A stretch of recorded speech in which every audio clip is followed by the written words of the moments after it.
Hello gardeners, let's talk about tomatoes. Is it really necessary to stake and prune tomato plants?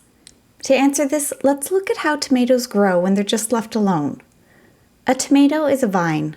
As it grows, the main vine will fork and put out side vines, which will put out more side vines, and so on.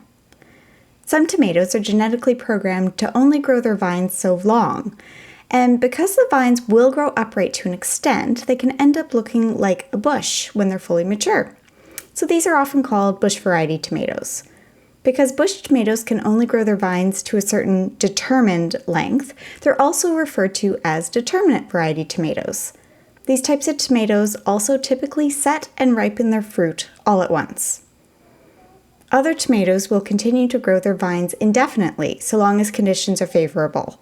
The length of the vine's not genetically predetermined, so these tomatoes are called indeterminate varieties.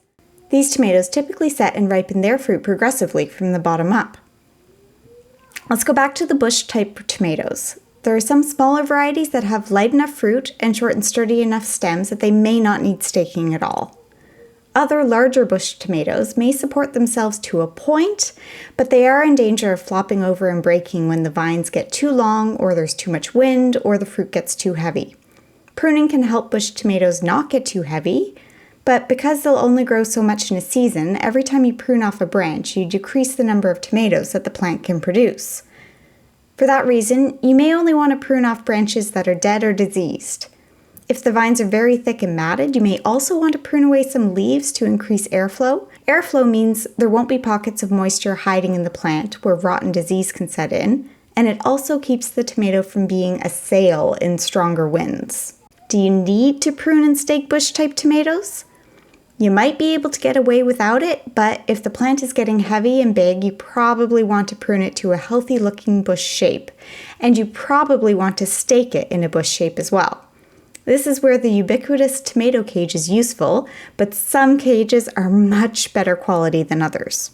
What about long vining indeterminate tomatoes? Well, if you don't prune and or stake these tomatoes, they will sprawl all over the ground where they're likely to be trampled and get diseases. Unless you have an upside down tomato planter, which is a neat way to reverse stake tomatoes, it's highly likely you will need to prune and stake indeterminate tomato varieties. Because indeterminate tomatoes will grow and grow and grow, many people will choose to restrict the number of vines that grow to 1 or 2 main stems.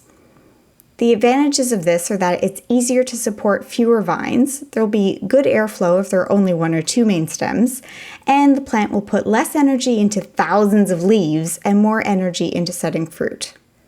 To prune to 1 or 2 main stems, snap or cut off any suckers that grow at a 45-degree angle between the main stem and a leaf.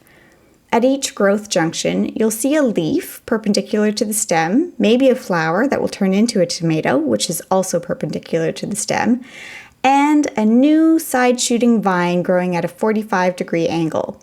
If you leave one of these alone at the base of the plant, you'll have 2 main stems. If you miss pruning any of these off, they will form mature vines and start having their own fruit and side shoots, and suddenly you'll have many vines in your plant. That might be okay if you have a wide trellis that the vines can spread over, but it will be much trickier if you've chosen to use a single stake or string trellis. So there you have it. First, find out what type of tomato you're growing, and then thinking about how it grows, you can work out how much you are going to want to prune and or stake it. However your garden grows, keep growing as a gardener.